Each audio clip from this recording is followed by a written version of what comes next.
Olá, leitores do Clube da Leitura Mulheres com Fé. Eu sou a Tati Camargo e nós estamos aqui lendo juntos o livro Cristianismo Puro e Simples, um livro clássico de C.S. Lewis. Nós estamos no final do livro. O livro, com bastante conteúdo, está subdividido em 4 mini-livros. E nós estamos no livro 4, na última parte do livro Cristianismo Puro e Simples. O livro 4 tem como título Além da Personalidade ou Os Primeiros Passos na Doutrina da Trindade. No áudio anterior eu falei sobre o capítulo 1 do livro 4, que fala sobre a diferença entre criar e gerar. Muito, muito bom. Você não pode deixar de ler esse capítulo. E o capítulo número 2, que eu vou ler para você hoje, do livro 4, tem como título O Deus Triuno.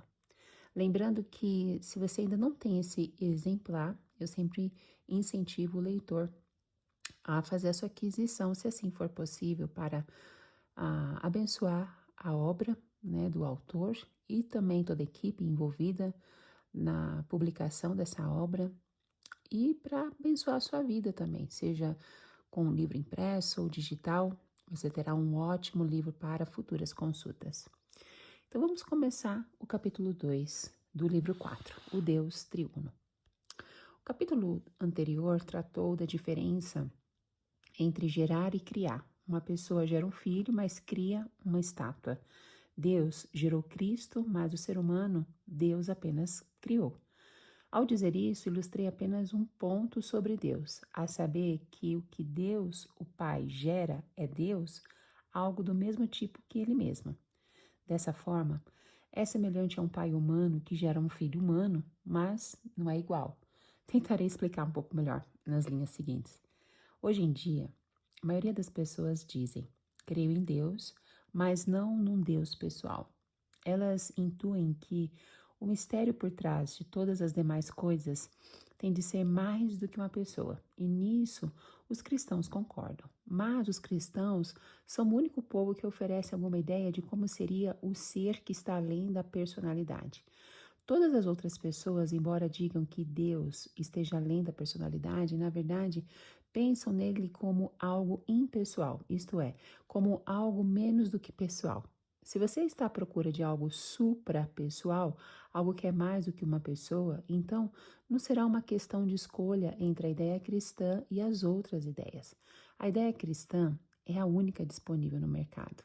Além do mais, algumas pessoas pensam que depois dessa vida, ou quem sabe, depois de várias vidas, as almas humanas sejam absorvidas em Deus.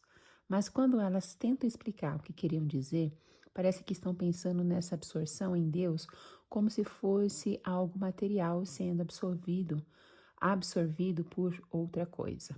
Elas dizem que é como uma gota de água escorrendo para o oceano, mas é claro que esse seria o fim da gota. Se for isso que acontece conosco, então ser absorvido é como deixar de existir. Apenas os cristãos têm alguma ideia de como as almas humanas podem ser levadas à vida de Deus e ainda assim permanecerem elas mesmas. Aliás, elas permanecem muito mais elas mesmas do que antes. Eu os avisei de que a teologia é prática. O único propósito para o qual existimos é sermos trazidos para a vida de Deus. Ideias erradas sobre o que esta vida tornarão as coisas mais difíceis. E agora peço que me acompanhem por alguns minutos com toda a atenção. Todos sabem que é possível mover-se de 3 modos no espaço: para a direita ou para a esquerda, para frente ou para trás, para cima ou para baixo. Não há direção espacial que não seja alguma dessas 3 ou um meio termo entre elas. Nós a chamamos de 3 dimensões. Agora note o seguinte: se você está usando apenas uma dimensão, só poderá desenhar uma única linha reta. Se estiver usando 2, pode desenhar uma figura geométrica, por exemplo, um quadrado que é feito de 4 linhas retas. Vamos agora dar um passo além. Se você usar as 3 dimensões, poderá construir o que chamamos de figura sólida. Por exemplo, um cubo, algo como um dado ou um torrão de açúcar. E um cubo é feito de 6 quadrados. Você percebe aonde eu quero chegar? Um mundo unidimensional, seria uma linha reta. Em um mundo bidimensional, você ainda tem linhas retas, mas muitas linhas perfazem uma figura. Em um mundo tridimensional, você ainda obterá figuras, mas muitas figuras perfazem um só corpo sólido. Em outras palavras, à medida que você avança para níveis mais complexos, não deixará para trás as coisas que encontrou nos níveis mais simples. Na verdade, ainda as terá, embora combinadas de novas maneiras, as quais você não poderia imaginar se conhecesse apenas os níveis mais simples. Ora, o registro que o cristianismo faz de Deus envolve precisamente o mesmo princípio.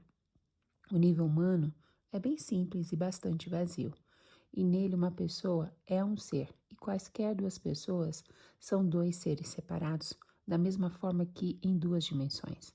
Digamos sobre um pedaço de papel plano. Um quadrado é uma figura, e qualquer dois quadrados são duas figuras separadas. No nível divino, você ainda encontra personalidades, mas lá em cima você as encontra combinadas de novas maneiras que nós, que não vivemos nesse nível, não conseguimos imaginar.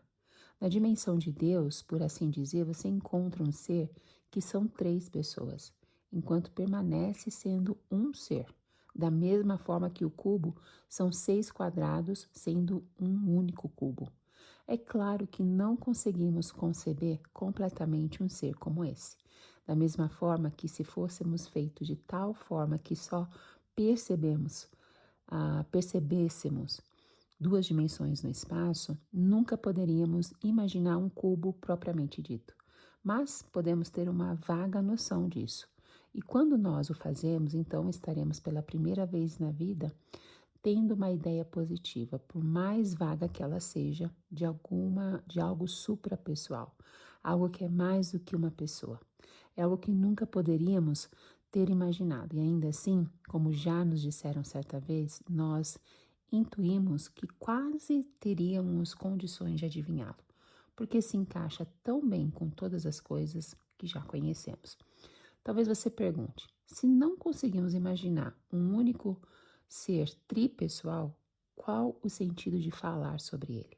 Bem, não há nenhuma vantagem em falar sobre ele. O que importa é ser verdadeiramente atraído para a vida tripessoal. E isso pode começar a qualquer momento, hoje à noite, se você quiser.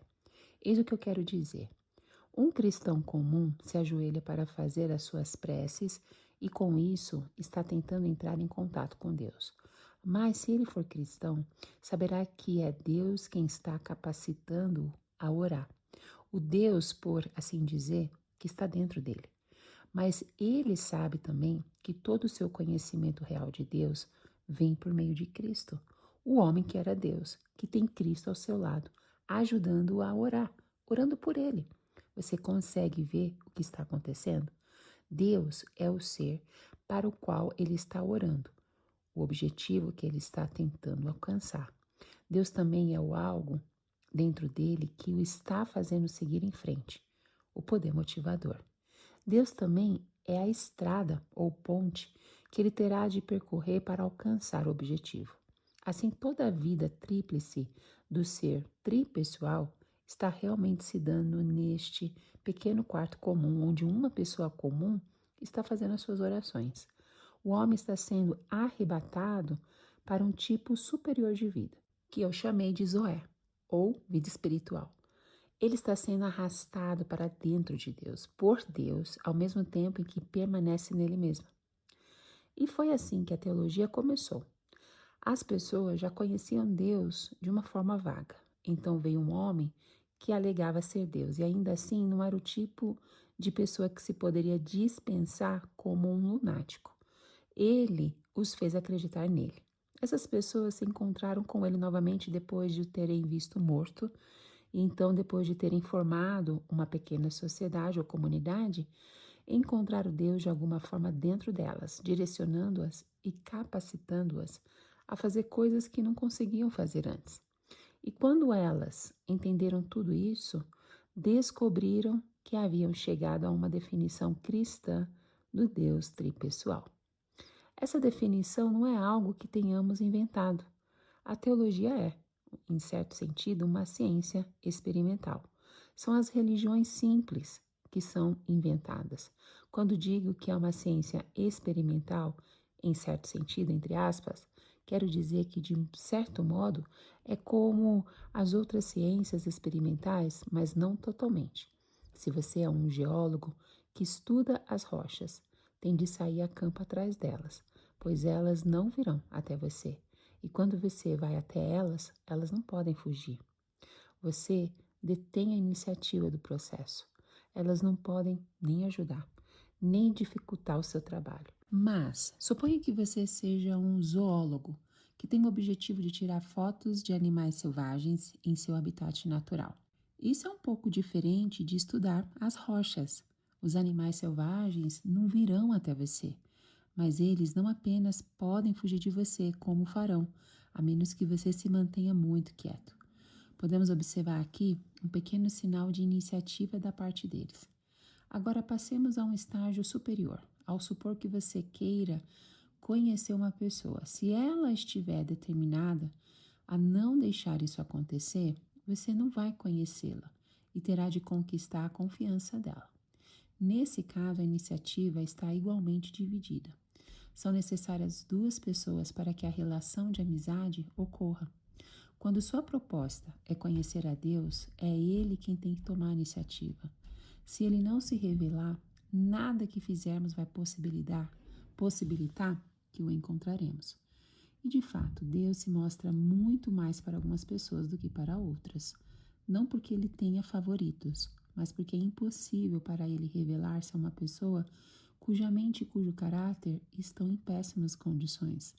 O mesmo ocorre com a luz do sol, que, embora não tenha favoritos, não pode ser refletida em um espelho sujo de forma tão clara quanto em um espelho limpo. Podemos dizer isso de outra forma. Enquanto em outras ciências os instrumentos que usamos são externos a nós, como os microscópios e os telescópios, o instrumento por meio do qual vemos Deus é todo o nosso ser.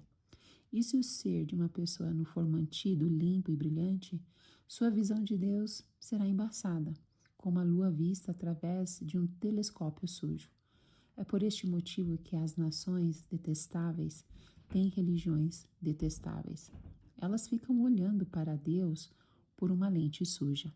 Deus só pode se revelar como ele realmente é para pessoas reais. Isso não simplesmente significa para pessoas que são individualmente boas, mas para pessoas que são unidas em um corpo, que amam umas às outras e ajudam umas às outras, revelando-o umas às outras. Pois é assim que Deus pretendeu que a humanidade fosse, como os músicos de uma banda ou como os órgãos de um corpo. Consequentemente, o único instrumento realmente adequado para aprender sobre Deus é a comunidade cristã como um todo, que está reunida à sua espera. A Irmandade Cristã é, por assim dizer, o aparelhamento técnico dessa ciência, o equipamento laboratorial. Eis porque todas essas pessoas que aparecem de tempos em tempos com alguma nova religião exageradamente simplificada, inventada por eles como um substituto para a tradição cristã, estão na verdade perdendo tempo. É como se alguém que não tivesse nenhuma ferramenta além de um velho binóculo saísse corrigindo todos os autênticos astrônomos. Ele pode até ser um camarada esperto, pode até ser mais inteligente do que alguns astrônomos, mas não terá nenhuma chance, pois em pouco tempo todos o terão esquecido completamente, enquanto a ciência de verdade continuará progredindo. Se o cristianismo fosse algo inventado por nós, é claro que poderíamos torná-lo mais fácil, mas não é. Não temos como competir, em termos de simplicidade, com pessoas que estejam inventando religiões. Como poderíamos? Lidamos com a realidade como ela se apresenta. Obviamente, somente quem não se importa com a realidade pode agir de modo tão simplório. Uau! Que capítulo maravilhoso! Quantos ensinamentos! Vamos expandir mais essa ideia? Fazendo uma resenha, nos aprofundando mais nessa ideia. Bom, esse capítulo fala do Deus tripessoal, né? Fala sobre a Trindade. C.S. Lewis defende que a teologia cristã sobre Deus como três pessoas em um único ser transcende a nossa lógica bidimensional, revelando uma realidade superpessoal, que preenche o verdadeiro propósito da existência humana. Somos absorvidos e transformados pela vida divina, sem perder a nossa individualidade. Então ele fala sobre a insuficiência das visões simplistas de Deus. Ele inicia esse capítulo confrontando conceitos vagos ou panteístas sobre o divino que circulam na mente popular. Ele fala que muitas pessoas aceitam uma força ou energia cósmica, mas rejeitam Deus pessoal, por acharem que a personalidade restringe a grandeza.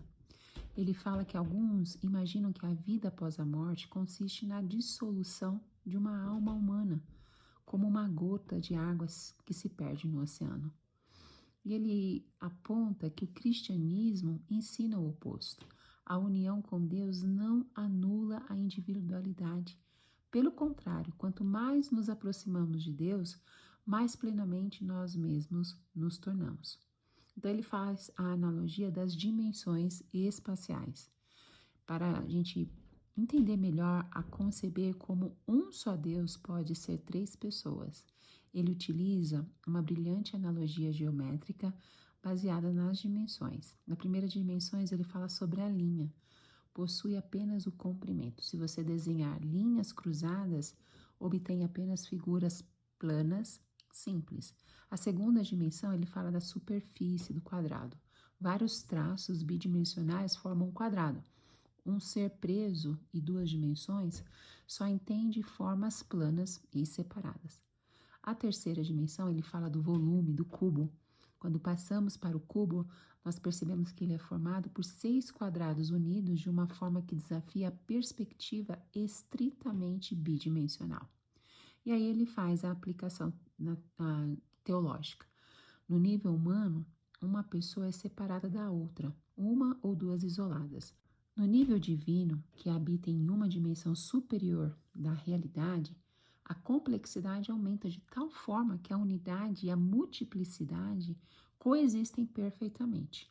Deus é três e é um ao mesmo tempo, assim como o cubo compõe-se de múltiplos lados sem deixar de ser uma única peça sólida.